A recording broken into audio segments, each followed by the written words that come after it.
Good afternoon, everybody. Today we're doing our Integrated Flux Nebula workshop, and the lead for this will be Naveen Malik. He's pretty much the premier expert of how to process images that may contain the Integrated Flux Nebula. Also, the acronym being IFN. We wouldn't really want to say IFN. So without further ado, Naveen, our expert with IFN, bringing out IFN in your images, take it away. Thanks, Chris. All right, so in this workshop, I'm going to be walking through my workflow through PixInsight. I've kept it to the processes that come shipped with PixInsight, with one exception, which is StarNet 2. I use StarNet 2 sometimes, well, interchange with Star Exterminator, which is a paid plugin that works in PixInsight and Photoshop. But was trying to keep it with the, the most accessible tools beyond just, making the assumption that you've got PixInsight. There's been an ask for considerations for non-PixInsight.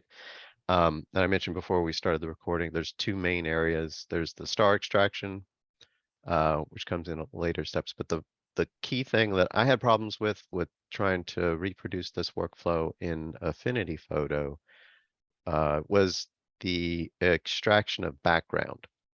So if you can figure out how to get past that step, I think you'd be pretty good. Because I think StarNet 2 has like a standalone version. And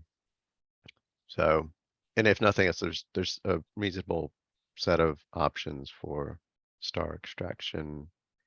So what I'm showing on the screen right now is the latest finished image for the Iris Nebula and Integrated Flux Nebula in the area around it. Presented on last month's imaging meeting about this, and so you've got a reflection nebula. This, hopefully my mouse shows this blue bit here, which is really pretty, and one of my favorite targets, I think, so far, just because it's, nice and blue with the dust around it. It's just fun. I was imaging it last night as well. And then the region around it, this was shot with a Rokinon 135 millimeter lens. I shot it wide open because why not? And this is cropped a bit because there's less dust in the south, and we'll see the full masters in just a little bit. But so this was shot with the ASI 533 MC, so a cooled one-shot color camera. Now, quick recap, and we're going to run through all of these steps. This is what I presented on in the last meeting, and basically how I get to this final blended image is going through all this stuff in the middle. I will try to remember to reference this image periodically. If there's any questions as we go along, interrupt. If there's something you'd like me to dig into or think about specifically how it might work in another tool, ask. I might not be able to answer. Maybe some others in the room can help out, but try to not have this be all me talking the whole time. So if you have any questions or thoughts, please let me know, and we're going to get started. So I shared, I'll just pull this up here. So I shared a set of data with the imaging group, and it's the masters for this. And what I'm going to work with is the drizzled data, and I'm going to work with the 5-minute exposure data only. I have been taking also 15-second exposures and doing HDR combination with them, but I think I've fallen out of love with that process, and this is a lot simpler. So I'm just going to pull open all of those. And then for cropping, I keep the drizzle weights, or in the case of no drizzle, the individual images here, I'll pull one up real quick. Oops. I use weighted batch pre-processing to do my processing, and it creates a single file that has the master, the rejection low and rejection high. So rejection high, I haven't found a use for this yet, but it's there. Rejection low, this is really useful if you haven't thought about it. This shows you where, I'm gonna zoom in the corner, shows you where all the frames were not aligned. So anywhere that's dark is where you want, or where you have better signal. And so I will set up crop based on this. Now I'm going to close those out again and go back to this. And this is a one-shot color camera. I process each of the channels individually. I've previously done a brief presentation on defringing, so removing some color noise. I find that processing the channels separately gives you very slightly better results. You don't have to. You could also split the channels after processing a single RGB, star alignment, and then bring them back together. But that's why I have 3 different drizzle weights here. I'm only going to grab one. I'm going to grab green simply because Bayer matrix, we have 2 green pixels for every 1 blue and 1 red. And I will use that as my reference for crop. Now I like short names for my file, so I've got a process icon here to rename images R, G, and B. I'm going to try to remember to open these process icons as I go. If I forget and you want to see it, please let me know. So red, just apply to that image. In PixInsight, another way you can do that is you grab the triangle, apply it to the image. And then the third way you can do it is have the target image as the active one and hit the little apply button or F5. So now I've got everything named nice and short and clean. Naveen, quick question. Yep. Filter on the camera at all on the 533? UV IR cut, batter 2-inch. Okay. All right. Thanks. Yeah, the 533 MC has no filter whatsoever. And you definitely, well, actually, funny story. I went to Big Woods and took the lens, and I forgot my UV IR cut filter. It was not possible with my setup to focus without the filter. So I had to do narrowband that night. It's very disappointing. Okay, so I've got the drizzle weight green. I pulled up dynamic crop. I'll just reset it. And I'm going to just, like I showed in the other, zoom in on the corner. Actually, I'm going to undo that. Sorry, because it's just kind of a pain to grab the edges. So I'll go ahead and grab the edges and pull them in a little bit. Then I'll zoom in. And I've done this a lot. So I pick one corner, I get kind of close. I go to the next corner and like pull one edge. Like, okay, that's good enough. Go to the next corner. Try not to drag the whole thing or it'll be disappointing. You have to do it again. And then here's, we've go to the last corner. We've already set the corner on the right bottom. So we don't want to pull this down, but we do want to pull this over just to get it out of there. And I'm just going to drag the little triangle. This is how you create process icons. Drag the triangle to the desktop and it's there. You can name it whatever you want. This one's temporary because I don't care about applying the dynamic crop to this image. I could directly apply it. I'll show. I can just drag it onto the red here and it'll apply it. I've gotten in the habit of just kind of creating the process icon. Not really necessary because you could always get back. Not sure what the shortcut in the menus is to see the history on an image, but in Windows you can do Control-Shift-Alt-H. Oh, except Zoom is trying to take that option. All right, well, it would have picked up History Explorer and picked the image, and then you can double click on dynamic crop. It pulls up whatever you had applied. You could grab it and make a new icon, etc. So closing those out, yes. All right, so we've already cropped red. We need to crop green. So just dragging that process icon, crop blue. And then this border bugs me, so I use Control T to just reset that, I think. Is it the zoom to fit? No. Which button is it? That button. Okay. Zoom to optimal fit. There we go. Okay, so we've cropped. Don't need this again. I can delete it. Right click, delete. I'm going to use DBE. I played a lot with how to get the background extracted from at least, well, this and a couple other data sets from this camera setup.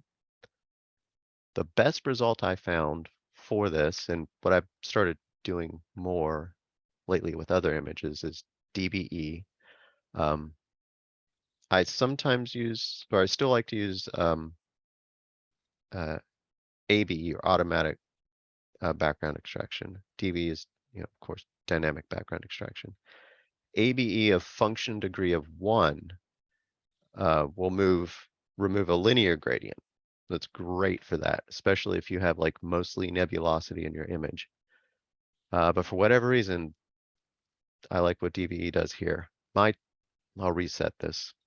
So by default, the tolerance is 0.5. I've been using 1. Shadow relaxations 3. I use 6 typically. I set the sample size to really big. And then for this, we'll just generate. And we see there's not everything got snagged, so I'll grab tolerance and bump it up. And that's close enough. We got one spot that it didn't grab, but one thing to note, if your settings are such that you see here, those are the samples that previously were not being generated. If I drop the tolerance down, like these won't be considered when doing the extraction. So I do want them to be considered. So put the tolerance back up, and you have to click on the window again, and all's good. Now, if you notice, this sample's a different size than the rest of them. I don't know if this matters, but I drag process icon to the desktop, kill that, and then pull it up again because it sets the size of these smaller visually. And as I said, I don't know if it matters, but I want consistent application across each of these images, so I do this. And then I've opened it, it's applying it to red. So actually apply it. Actually, that didn't apply it because I reset. So when you start off, you want to change the correction to subtraction. I want to replace the target image. And if you don't want to see the model, the background model, you could check that to discard it. I think it's a good idea to look at it every single time you apply. So let's try that again. So now we see the background image, the red channel has been changed. We'll go to that in a second. Background. I hit Control A, you can go screen transfer function and then this little auto stretch button. And there's probably something in the toolbar too. I've taken some of those out. Control A is my go-to, and it does a linked stretch by default. We can play with that in a bit to see what unlinked will do. But as you can see, this is pretty linear gradient. Hopefully you can see on zoom. I mean, there's a little wiggliness, but it's not like, there's not like a round area that's brighter than the rest of the image, which would be a red flag. So you want a pretty linear from, just kind of sweeping across the image. And you've done a good job with the background extraction. So I'm going to close DBE, go back to R and stretch. And it looks pretty flat, like all the stars seem to be about the same brightness. If I compare to green, it's very unbalanced. So red looks good. I'm going to just apply this again to green. Close that, check the background again. I want to see that nice linear background. That seems good. Except what happened? Oh, you know what happened? I changed this, but I did not update my process icon.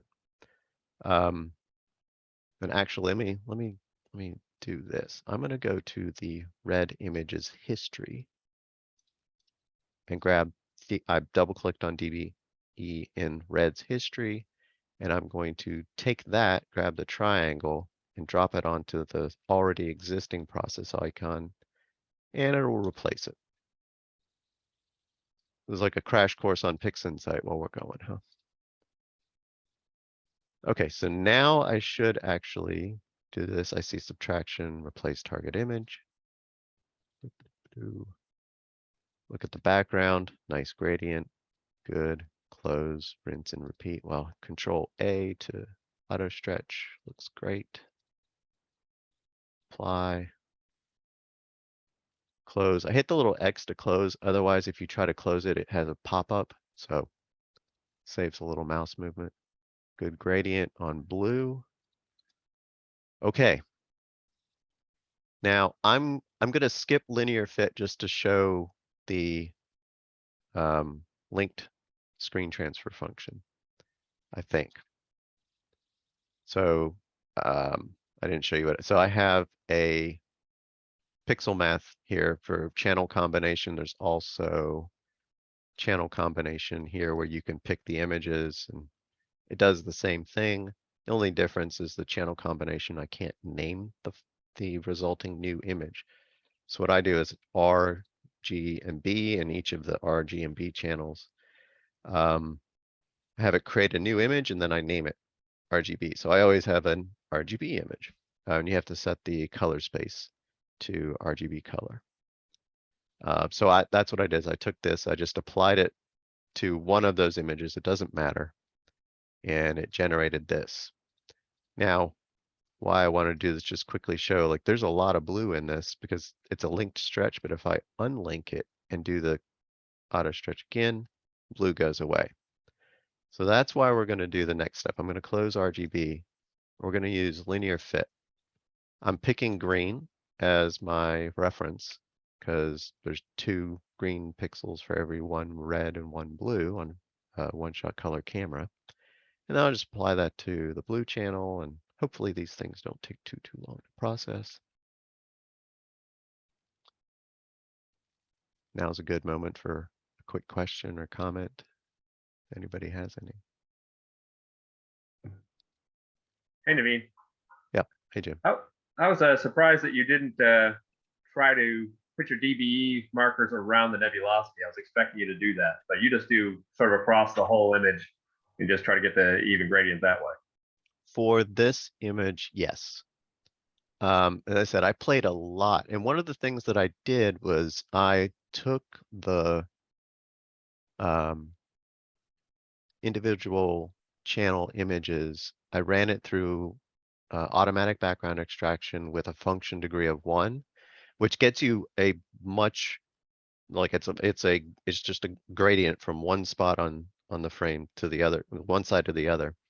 And then I combined all those images into one color image and took a look at it, played with DBE to put points where there was only background, undid everything, used that DBE process, and just the results weren't as good as just using DBE with a whole bunch of samples across the entire image. It saves a lot of time. That's good. But I mean, your mileage may vary. So one of the things, and the reason why I look at the background is to see if there is a nice clean gradient or if you get weird hot spots. If it looks like your flats, like it's bright in the middle, but the edges all around are dark, that's not a good background extraction unless you didn't use flats, at which point that may be a good background extraction. So there's unfortunately a whole lot of variability in this, but a lot of trial and error. If you're not sure, try it. Yeah, good trick. Okay, so hey, Naveen. Yes, Chris. Yeah, so I got one question, in kind of off subject of this IFN. Maybe anybody else knows this.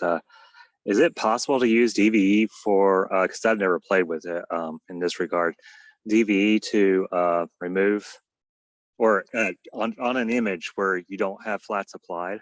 Yeah, okay. I have done that. I can really, is it worth a tangent or should we come back to that later? No, don't bother with it. I just wondering if anybody had done that. I did know that would be just a nice discussion thread to talk about, outside the meeting. Yep, So, and basically presentation.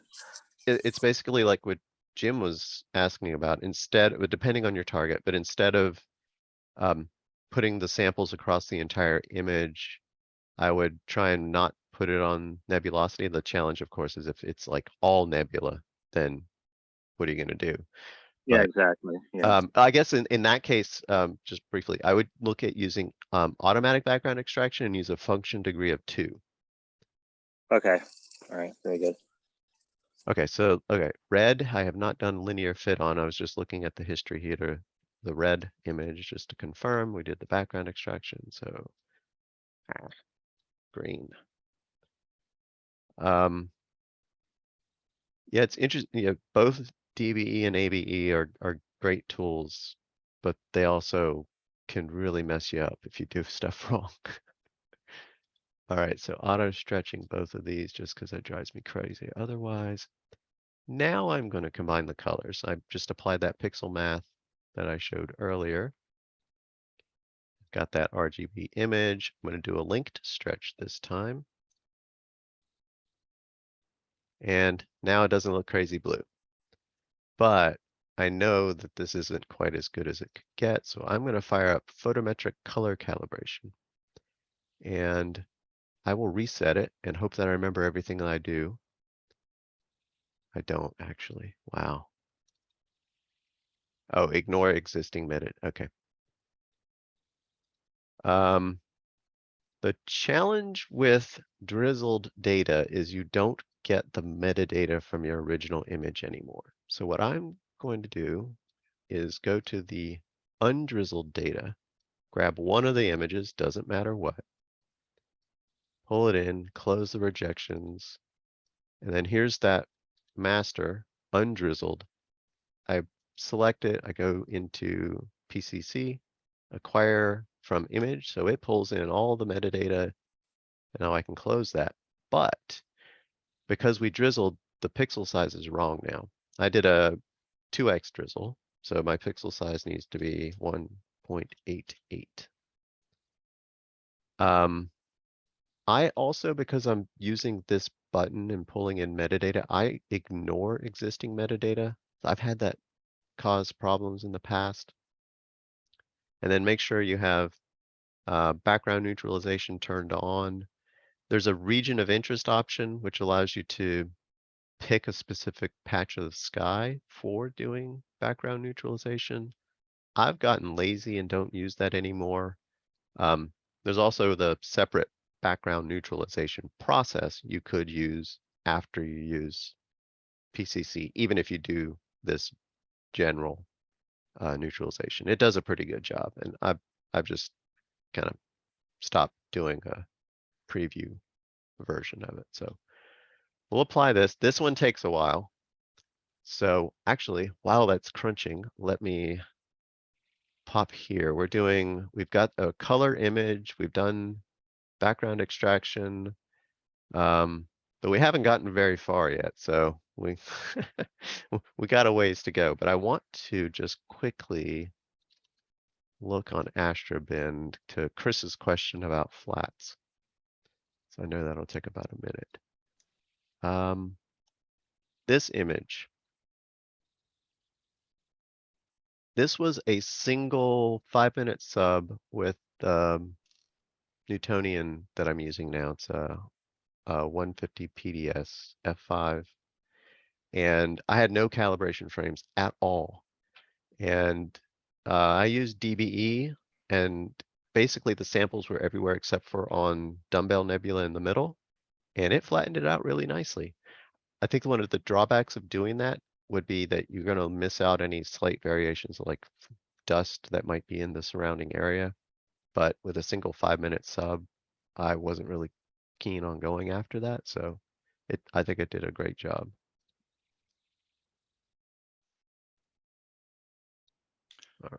Quick question. Can you explain the linear fit that we just did a little better? I think I did something wrong because I got a like green to purple gradient instead of getting rid of the blue when I did the RGB. Okay.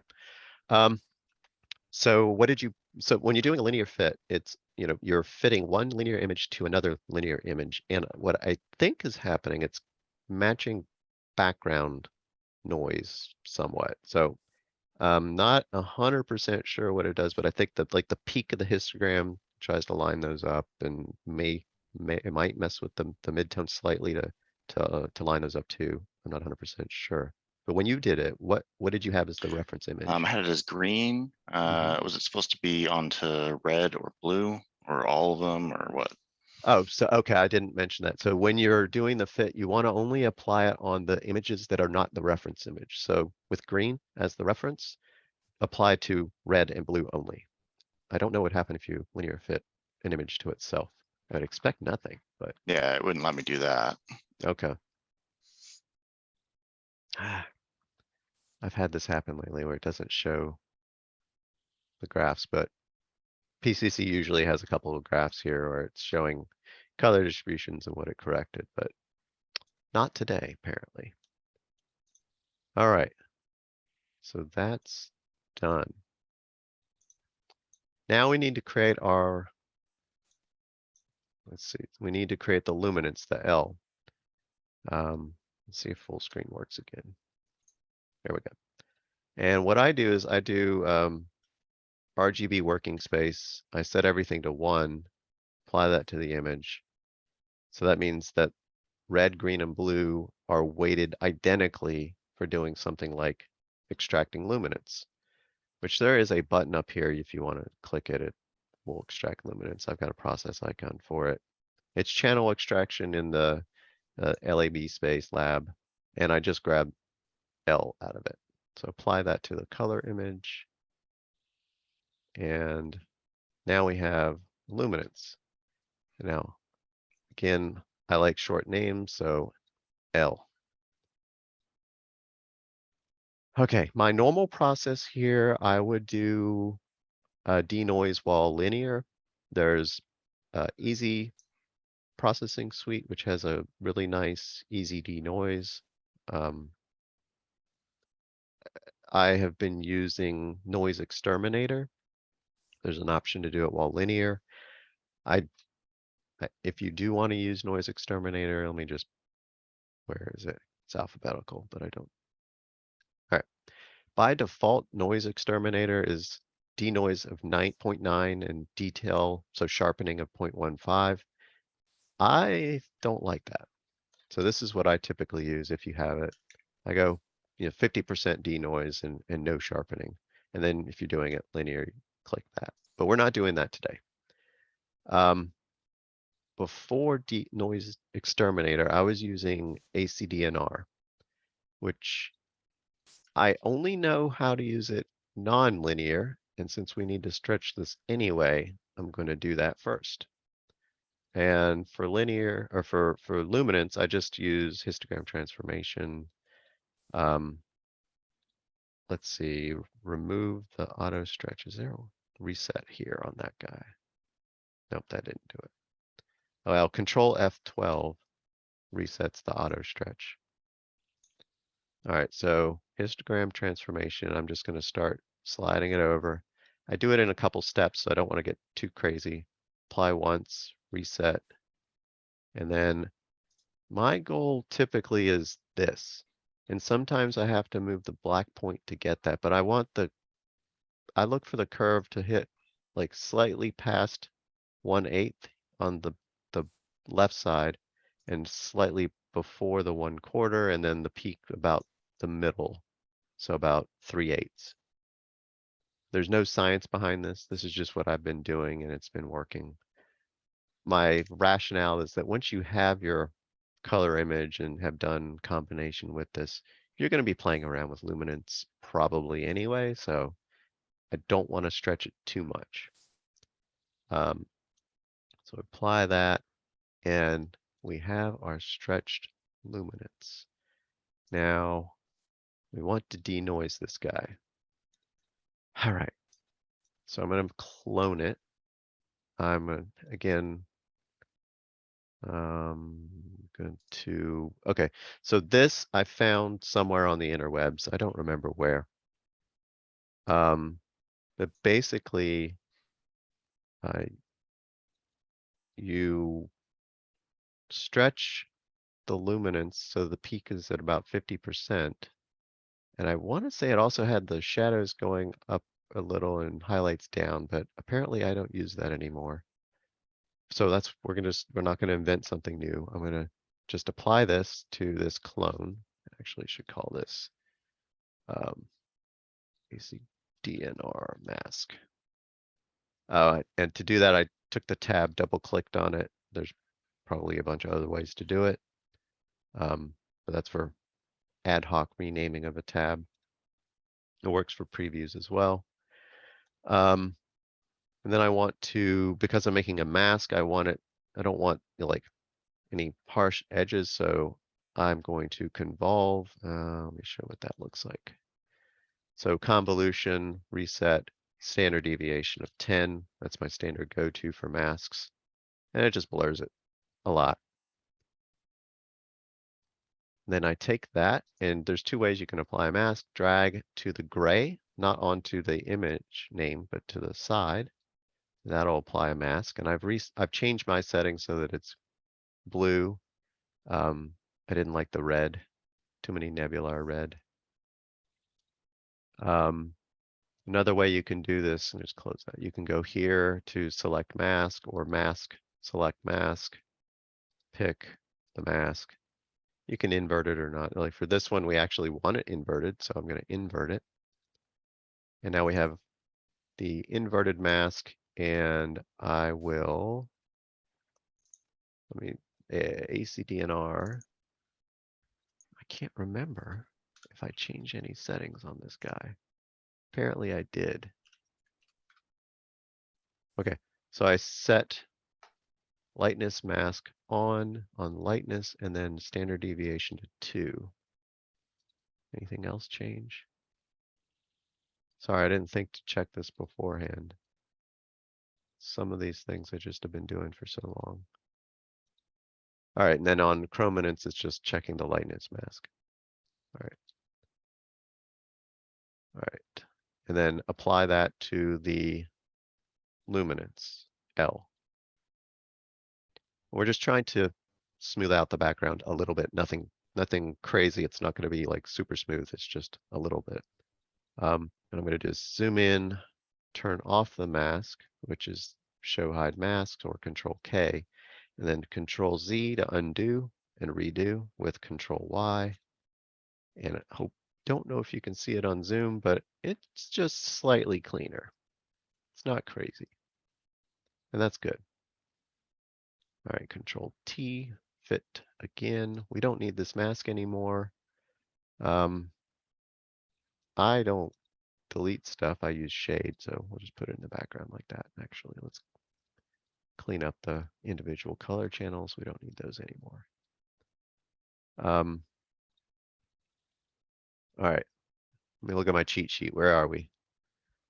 So we've got the luminance. We're not sharpening this particular image. We've denoised it. It's stretched. We have not we did the color calibration on the color image. We did not stretch it yet and did not convolve it yet. So let's do that. I'm going to do, I do screen transfer function and select the color image, do the auto stretch on it, take the little triangle. There's a lot of moving triangles around in PixInsight. Take that to histogram transformation, and then take its triangle and apply it to the RGB image, and then reset the screen transfer, and now we've got a stretched color image. I then convolve that image. Standard deviation of 5 is what I used. Depending on the image scale, you might want to fiddle with this. I've gone as low as the default, which is 2, or as much as 10. For this one, 5 seems to be okay. And we are ready to do LRGB combination, except for one thing. Going back to our cheat sheet, I want to take this luminance image and I need to do stuff to make a dust mask. It's not going to, I guess it won't modify this, but I'm going to, so I'm going to clone the luminance by clicking and dragging the tab, dropping it, creates a clone. I'm going to rename that with double click to dust mask. And we'll set that aside for now. I'm going to get this done. LRGB combination, the defaults is all the channels are selected. I don't want that. I only want to combine L because I'm going to apply it to a color image. I'm going to set the name of my image, but because we haven't done this yet, another cool thing you can do with anything that takes an image or a preview in PixInsight, you can grab that and drag it like you were going to clone it, but then drop it into the text area. And, you know, for a single character name is like, that didn't matter too much, but for longer names, it's useful. I turn on chrominance noise reduction, which is really why I blurred this image to begin with. By blurring it, some of the colors, especially color fringing on the edges of stars, is dispersed. And then when you do the noise reduction, everything gets better. So we're going to apply that. This takes a little bit for the chrominance. So good pause for questions and comments.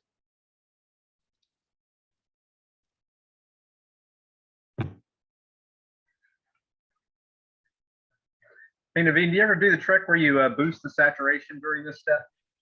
I used to do like so I think it's counterintuitive, like you reduce the number and the saturation goes up. Saturation goes up, yeah. Yeah, I used to do like a 0.4, but I think what I prefer doing now is to split the stars out, which we'll do, and then do the saturation on stars and starless separately, just a little bit more control. But it works well, and you know, so it's an option, of course, to try it out. Okay. All right, so we have our color image. We're done with the luminance. Minimize that guy. We need a dust mask. Cheat sheet. So we stretched luminance and then cloned it. So we now extract the stars and do curves to make the dust mask. All right, so as I said, I'm using StarNet. In this particular case, I don't care about the stars because I'm going to throw them away. This is default settings, which this little 4 arrows pointed in is reset. Just drag it and apply it, and it will remove the stars. Now, this is one area, if you're doing this at home, it might take a while. I have an NVIDIA GPU, an older one, but I can set up the CUDA or whatever acceleration, GPU acceleration for things like StarNet and Star Exterminator, so it doesn't take me too long. It's very obvious when I've forgotten to set this up, like if I've reinstalled PixInsight, because it takes like 5-10 minutes or something crazy. There we go. Starless image. I'm going to plow ahead. If you're, waiting for StarNet, just watch for a bit. I apologize. So we're going to create the dust mask now. So I've opened up curves. I have a preview of the dusty image. There's no mask on this dust mask image, and it is a grayscale, so we have to use RGBK. And what I do, like kind of like in between here, about a quarter of the third of the way up. So I'm just going to be like, yeah, about right here, 1 point. It doesn't have to be perfect. I try it. There, it's straight. And then just grab above and pull it up.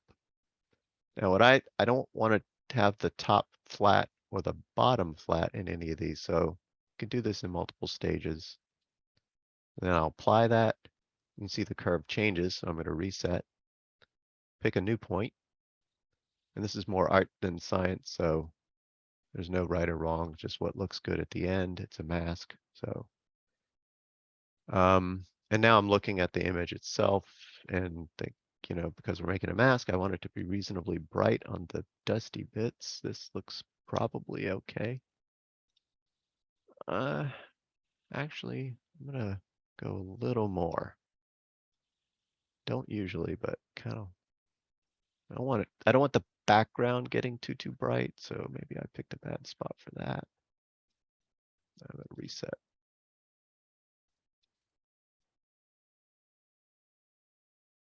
Yeah, something like that. So that's the mask. That's the magic. And well, to make it a mask, as I did with the ACDNR, I'm doing standard deviation of 10, just apply it to the image and it blurs it. All right. Where are we? We've got the mask, we've got luminance, we did LRGBC. So we're ready to start doing the final image processing. And go to the color image. I want to take the stars out, but I want to keep the stars this time. So I'm going to do StarNet 2, create star mask, which is not default. So create star mask, apply that, let it churn. Again, this will take a little bit, so if anybody's been waiting for questions, Jim? How long does that CUDA setup take to do to use the GPU?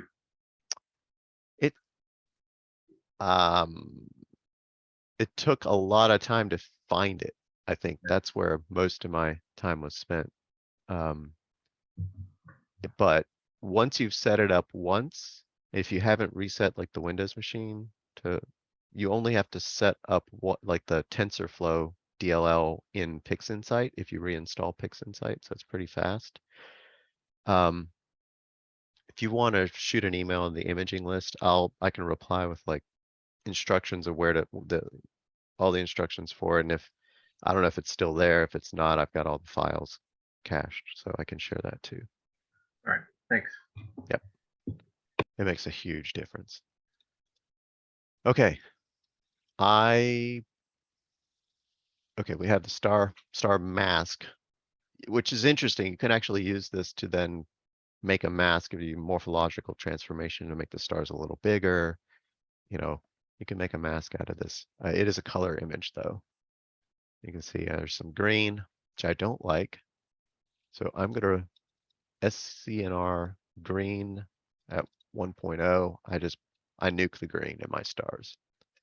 And I don't think there's any magenta in this image, but if you don't know how to do this, I have a process container that does this, but let me just do it manually. You can remove magenta in images by inverting your image, which I use Control I don't know what there it is, invert. Using the same SCNR green amount of 1, apply that, and then invert it back, and magenta's gone. So and then put it in a process container. You can apply those as a single step in your image. Pretty swanky. There's a lot of stars in this image. I like to do morphological transformation on the star image to reduce them. My go-to is this, which is erosion, 4 iterations, amount of 0.25, size of 3, little plus. I've done this image a lot of times, and with this focal, like this camera, this setup, I know that I don't like 4 iterations. So it's just too much reduction. So you play with the number of iterations in this, and it'll, tone it back just a little bit without being too bad. So going back, I'll make it bigger. So this is reduced, unreduced, just going back and forth. It just tamps it down a tiny bit. Control T to go back to that one. The last bit on the stars, super quick. I like to, as I mentioned to Jim earlier, I like to saturate this separate from the background. So just applying a saturation and chrominance curve a little bit. That's roughly what I do most of the time. This setup, it's if you notice this side's a little blue, this side's a little orange. I've played with trying to get that balanced out too, and that's a pain. You can do it with gradients and tools like Affinity Photo, but I haven't figured out how to reproduce it. I got it to work one time. All right. Stars are done. Those are ready to combine back in. We have our color image starless. We need to process the stars separate from not stars. So I'm going to drag clone. I'm going to call this RGB dust and apply the mask. So I'm going to drag and drop it and then go to curves. Again, I'm clicking on process icons over here. They're all up here in process, all processes, or in individual subcategories that I don't know. So curves, preview, and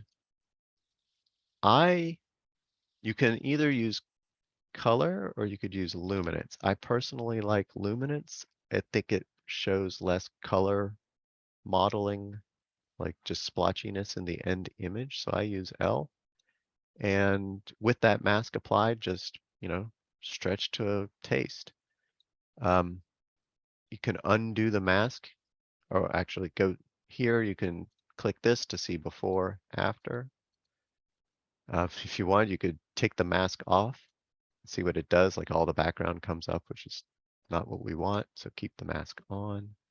So I'm going to apply that and reset and probably pull just a little bit more. I know one of the interim steps you might want to do is take the dust image and add the stars back in, which we'll do at the end. So you'll see simple pixel math. Because the stars, they're really bright, they'll end up kind of swamping the dust. So depending on how much of the dust you want to show up, you might need to play with how much you pull on this. And actually, I will apply that. And let's do that. Let's take the mask off. And then I've got pixel math add stars, replaces the current image, and it's simple. A $T means whatever image I apply this to, and then the name of the actual star image. So the result is going to be whatever I apply it to, plus the star mask, which is our stars that we did all the manipulation of. So it's going to apply that here, and we'll see. Yeah. Oh, you know what? This is why I do this. I forgot a step. Undo the stars, Control Z. I'm going to apply the dust mask. And we'll go back in here. This time, I'm going to invert the mask. And going to pull down on the luminance just to bring the background down. But I'm going to do not an S curve, but kind of a curve like that. Just drop the lower bits where it's strong. Inverted mask applies best. And just get a little better contrast. Apply that. Let me remove the mask. Add the stars back and let's see. It's pretty good. Undo. I'm going to bump the dust up just a little bit and then I'll stop playing. Spend a lot of time messing with this kind of stuff. All right, just a little bit more. All right, I'm going to call that good. I'm not going to spend much time on the Iris Nebula, zoom in on it. I had thought about doing like HDR just to show it, but I'm going to skip that for time. Easy Processing Suite is what I typically use. It's got easy HDR. I do usually about 30%. So you use HDR combination or composition. No, HDR multi-scale transformation. Yes, HDR multi-scale transformation. It's very harsh when you do that. So you tend to take the original image and blend it with a percentage of the HDR MT. My typical is 30%. For this one, I actually went with 20%, but maybe that could be a separate topic on sharpening. So I want to saturate this. I want the blue to show in. Middle mouse button in Windows, you can drag a preview here to zoom in. I don't like all this background. I'm going to reuse the dust mask because we didn't control the iris area. So the iris is very bright in the dust mask, and this is why we're processing it separately, but we're gonna use it again to, it tamps down a bit of the mess in the background. We only really care about the fringes here, so saturate a little bit, maybe that. Oh, too much. It's a little green. That's all right, we'll keep the green. Okay, so I'm gonna call that good enough. I mean, obviously you can spend a lot of time playing with this, and depending on your field and how large a structure is, you could do a lot to try and bring out detail. HDR is usually, if you're using that, try doing it on the starless image, because I've found it bloats stars if they're in the image and not well masked off. So instead of trying to build a good mask, I just take the stars out. Works great. And also local histogram equalization. This one is fiddly, and I don't want to go into, and I still don't know exactly the best way to use it, but it is a good tool for also trying to bring in some contrast between different areas in a nebula. Okay, so we're done with the dust mask. We have our stars done. We have our dust. We have the color image, and now we have to figure out how to put all of this together. So I am going to export all of these, save as. Let me put them in a temp directory. Save them as TIFF, because I'm gonna go into Affinity Photo. You could use Photoshop, you could use GIMP, something that has layers. The one thing that I wish PixInsight could do. I'm using 32-bit. Really don't need 32-bit. 16-bit would be fine. We're saving all three of these. I'm not actually, well, I'll talk about the stars. So I'm saving the stars just to have it as part of the image when I'm looking at it, but I'm going to do final combination in PixInsight.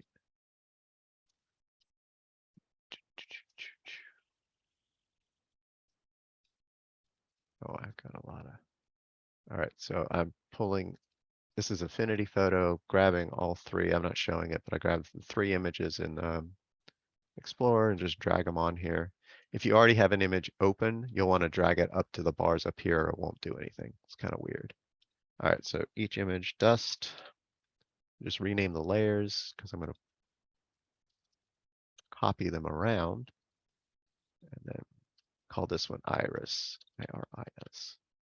So now go to dust, click on the layer, Control C to copy over to the RGB. You can pick any of them to combine it in. Stars, copy, Control V to paste. The way it defaults to quote normal means that you see the top layer. I want the stars to be added in, so I'll go pick add. The dust is on top. I actually want that on the bottom. But now the iris image is predominant. We've lost the dust. So I'm going to add a mask layer on iris, and I'm going to invert it. Is there a, how do you do that without through a menu? Okay, I'm sure there's a quick menu something somewhere, but I use Control I, inverts the mask, so it went from white to black. Now we've lost the iris. So what we've got to do is paint the iris back in. I use the basic brushes, starting off with not the ones that have a harsh edge, but kind of soft edge. Zoom in here, pick the paintbrush. Where is the size? The width of the paintbrush is here. With affinity, you can also use square brackets plus to increase it and decrease it. So that's what I'm going to do. We want to mask in the iris, so pick white. And yeah, it's not going to look perfect, but go a little bit larger than I normally want. And then I'm going to pick this more diffuse brush and go to black. kind of paint it back out like I don't like that mottled color that we got from stretching the iris. And there we go. Something like that. I mean, you can obviously spend a lot of time on this and other processes leading up to it. I want to grab the bit here. I'm just using that light brush for this one, and sometimes just kind of click a couple times just to bring it in. If you want to look at the edit the mask, you can see it's just a bright center that tapers off. Not very fancy. And then I know there's a little tiny galaxy over here. Gonna do exactly the same thing. Make sure you have the mask selected and not the iris. And just tamp it back down so it's not blown out. Okay. Now, one of the nice things at this point, if you find you don't like something about the image, like you want to brighten the dust or clip the background a little bit with the dust, you could do that here. I actually found clipping the background of the dust with levels can give a nice effect. Yeah, I'm going to apply that to the dust. So it just kind of lets the stars seem like they're shining through better. If we turn that layer off, I actually like that for this one. Let me do that a little bit less. Yeah, so you could do further curves. That's one of the nice things about tools like this is you can do it live without having to. With PixInsight, it's apply a process, undo a process, try again. So I'm going to keep that. I like that.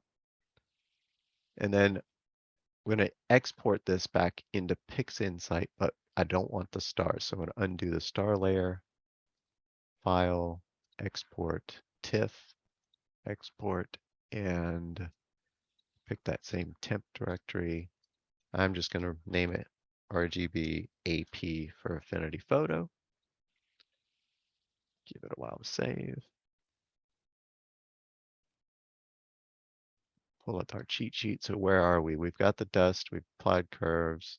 We've done the blend sort of. This doesn't show multiple blend steps, but that's the stars are the last one to bring in, and that's saved. So now I'm just grabbing that file from my file system and pulling it in. So there we go.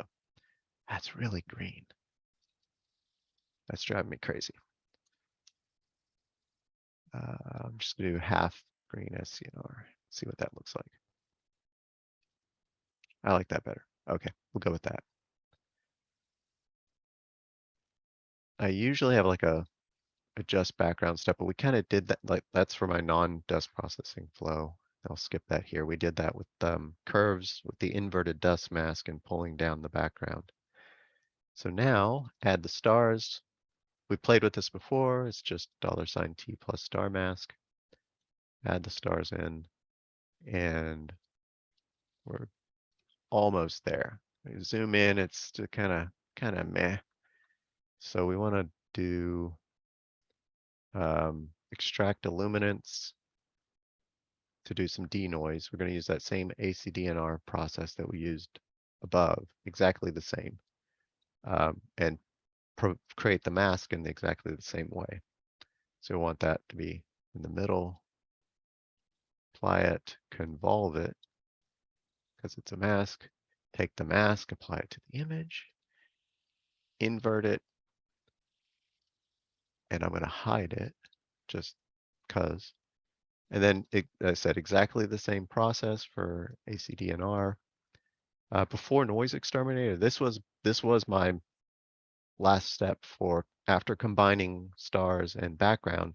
This takes the edge out of the background, and any little bits of harshness at the stars, it smooths over. And I'll still sometimes use it. It's a really good tool. So, but yeah, at this point, it's just like final touches. We're done with the image. So rotation and crop and stuff like that. All right. So zoomed in, Control Z to undo, and kind of hard to see. So maybe you can see it across Zoom, but it just kind of smooths it a little bit. Nothing's perfect, but there we go. Now remove the mask, image, geometry, rotate clockwise. I like this orientation. And as I said when we started, like there's this patch of just near, I mean, there's stars, there's a lot of stars. Kind of empty though of dust, and we're focusing on the dust in this image. So I'm gonna go pull up crop and just kind of, I want to keep this little bit here. I definitely want to make sure I keep this little galaxy. He's cute. So, you know, I like something, rule of thirds, maybe something like that.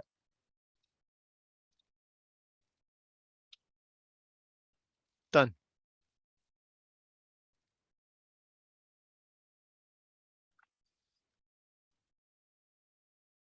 Hopefully people have questions. I can take a break. Talking. Jim? I don't have a question. That was very helpful. I learned a lot. I appreciate it. Glad to share. Naveen, can you suggest other areas of the sky to do this kind of work in? Yes, Bodes and Cigar was where I first applied this because I knew there was a bunch of IFN in that region, and we had the challenge, I think it was June's challenge with the club. So that's why I did this to start with. And Polaris, I have not tried Polaris, but Polaris would be something I want to try at some point. This is something you can apply to other nebulosity as well, just from like how you build the mask. If you're wanting to pull out nebula a little bit, like the faint bits a little bit more, and build, you'd have to do a composite image. But yeah, you can apply it to whatever. Trying to think. There's some other random regions of the sky that I was imaging in the spring that I applied it against that were interesting. Okay, yeah. I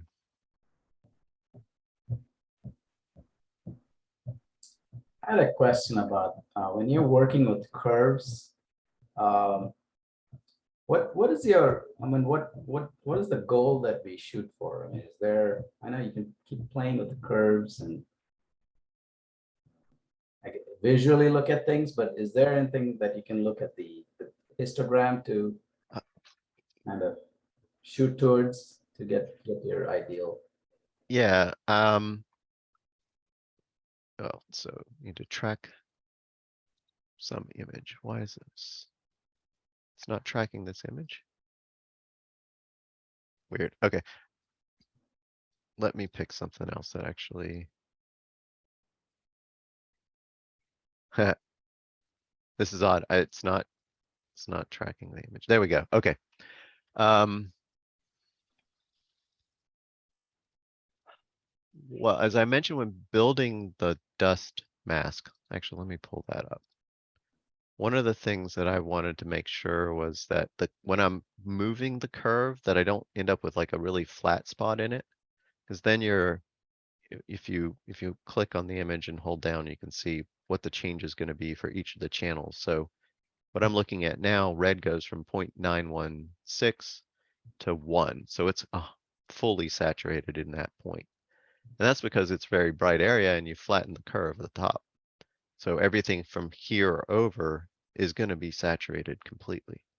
So that's one thing to look out for. And you can do the same thing at the bottom. It should be clipping. So here, red goes from 0.18 whatever to 0. There's no more data there. You've destroyed it. One of the things that is common to do is clip your backgrounds when you're doing a photo. Let me pull this guy up. And it may be more common if you're using histogram transformation. But you might actually Control T. Preview. You'd think I want the background to be darker. You can make it pretty dark, but at that point, if you look here, there's a lot of points now where it's 0. So that's one thing. Like visually, I can see in histogram transformation, I've gone past where the curve starts to go up. I also can see here that I have clipped 15.3 whatever % of the pixels, meaning they're black. So what is that? 5.5 million pixels have been clipped to 0. There may be times when you want to do that. I'm not saying that's something you don't want to do. It's something to be mindful of and to do intentionally if that's your goal. I have stopped using histogram transformation for tamping down background. I will go with curves, and I'll use a mask on an inverted mask. So let's go to this image again, and I'll apply the dust mask inverted. And this is what we were doing earlier. So instead of using histogram transformation, I use that mask inverted and then pull it down with curves, because that's a lot more gentle. You get a gradient. So as it goes towards this darker area, it's a gradient towards that darkness instead of a harsh cutoff. I find that's much cleaner in the final image. Once you add stars and all that, it looks really nice. Okay, yeah, that makes sense. Thanks. Yeah.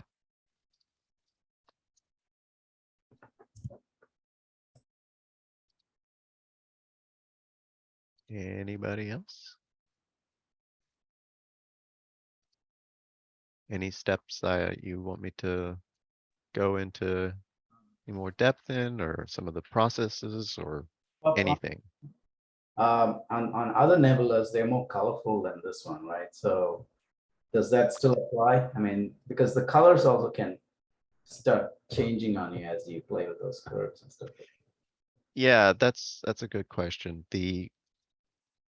One of the things to think about when you're doing this, and let's go to the RGB image here. Actually, this one will be fine too. No, we already destroyed some data. Let me go to this one. And so going back to the color image, I'm going to apply the dust mask, not inverted. Track it. Now, and I mentioned earlier, I have a preference for using the luminance when stretching the dust, which is for this reason, and I'm going to exaggerate it. You start stretching chrominance, so color, you get all this, focus on this guy, see all these splotchiness in the area, like all these variations in color. I don't like that. And that could be something like, if you see that kind of a thing, consider, well, maybe I should go to luminance instead, because it's going to be the luminosity of the image, not pulling on the color. Or, maybe it's some combination of the two that works best. Or there's so many ors, right? Saturation, you could desaturate the area, make it less colorful. Yeah. There's a lot of things you could do, and especially if you're using curves, you're not going to have harsh gradients. You're going to have a nice smooth gradient. It goes from, a bright area to a less bright, especially with a mask. Yeah, play around is the only thing I can say. There's a lot of different things, and also actually play around with all these other knobs here, all these other options. Resetting here. So I don't know what these actually stand for. Maybe somebody can chime in, but C tends to pull on more of the reds, which actually now I can't really see it, but if I go back here, I'm going to undo and focus on iris. B is really cool. If you have a blue area, pull down with this, it makes stuff blue. You got to be really careful. Yeah. With PixInsight, you can zoom in on here, and I don't know where the center is, so you right click to reset that. Okay, there's the center. And then just a little bit pull out a little bit of that blue. This is something I've done actually with other Iris Nebula images that were longer focal length. It just kind of gives a little bit more visual pop, in combination even with like enhancing the blue channel directly. So. All right, thanks. Yeah.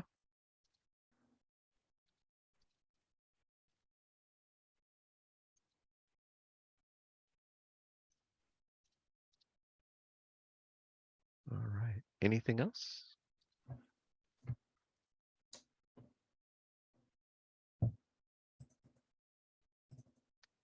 Nope. Okay. Well, I guess that's a wrap then. I really appreciate everybody's time, questions, and attention. And hopefully the recording will be useful. And if there's any other questions you have, feel free to ask in the imaging group or in any of the meetings that we happen to attend, or RAC obs or whatever. Yeah, I love to talk about this stuff. thanks for taking the time to do this. Appreciate it. Thanks, Naveen. Yep, cheers. Naveen, I guess you know, something you probably heard me ask a lot at the imaging meeting. So, like I said, you're pretty much the sage on this now, as far as bringing out the IFN, like you demonstrated in the workshop. But cutting to the chase, you said you want to do the Polaris region. Have you thought about doing the IFN around the Pleiades? Yes, I definitely want to do Pleiades. That's a good point. I was out at 3 Bear Acres and somebody pointed it was out like 11 o'clock. It was above the tree line. I'm like, ooh, it's almost time. Yep, that's right. Yeah, it sneaks up on you really quick. So, Yeah. anywhere else you think you're thinking of? There's so many things, so many objects. I don't know, like the 2 sharpless that you were mentioning before we started the meeting. I think I'm gonna try shooting that one of them tonight because it just looks really cool. The SH2 112.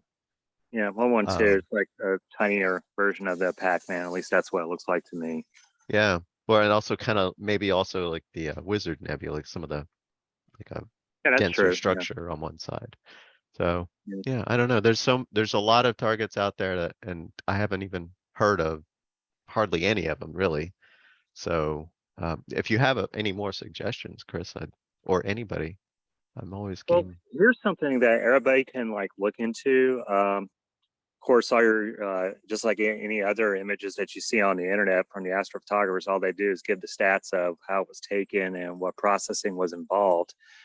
You know, before I started seeing your work with the IFN, there's this other guy, and I'm sure you've run across him, Naveen, because you're so into this stuff. But I wanted to bring it up to everybody else.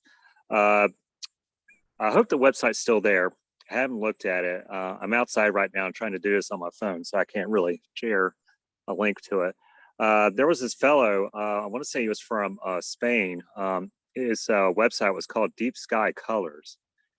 And as far as like IFN goes, that was the first guy who I had ever seen really go after IFN. I mean, he was really good at it. I don't know if he's still at it, but probably more than half of the images that he's taken and he's posted on that website, they were all APODs. Astronomy picture of the day. Okay, good. Steve got it there. So yeah, look into that guy's work as far as like if you want inspiration of what else to do. But one thing that I noticed, I don't know if this guy did it, Naveen, as far as like another target you want to consider. I don't know the right calculations offhand, but you got the Rokinon 135 camera lens there.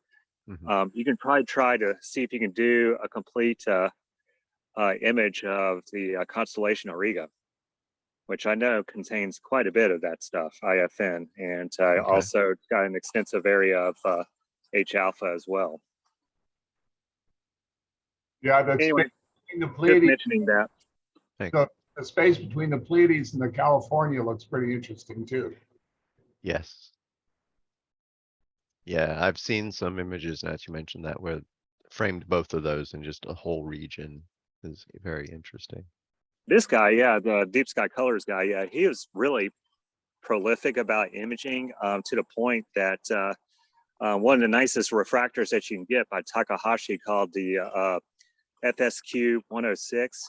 Well, he was doing these huge mosaics. So the guy, to, I guess, get the work done faster, he bought 2 of them and 2 of the same camera and then was just running them, I guess, you know, nightly, trying to make these giant mosaics quickly as possible. But yeah, yeah, his work is really nice. And yeah, Yeah, when I started seeing yours at your IFN stuff, that's what it was reminiscent of. So, Yeah. I'm scrolling down that guy's site right now. I think the one thing I'd like to do, the Ro Ofuyuki area, like wider field would be very cool. Not necessarily just for the, yeah, it's got everything, right? yeah, Um, it's like that's beautiful something we region. want to get started in like June or even May. Yeah. Well, and it's really hard for me. I Oh, that's right. Yeah, you I said have it to was pretty shoot. low there. Yeah, I have to shoot between my neighbor's house and my house, so I get like an hour maybe in a night. You figure it out. You always do. So Fast optics, that's the way to go. Go to Big Woods. that's true. Yeah, that's true. More bags of money, right? Oh my God. Yeah. And I've picked up a new hobby that's kind of expensive, and I'm trying to, like, you know, adjust my priorities yet again for the 100th time. So so okay. I don't know. I guess that's a wrap. Does anybody else have any questions, comments, commendations for Naveen's work? No? Well, I'll give him a commendation. Nice work, Naveen. Thanks, Chris. And thank you, Hey, everybody else. yeah. All right. So I guess I'll try to make it a point, or Naveen, if you could make it a point to post that guy's link, or just give him a rundown summary on the list of what we had discussed here, and I'll try to get that recording up as fast as I can. So yeah. Anyways, all right. I guess that's. All right. Thanks, everyone.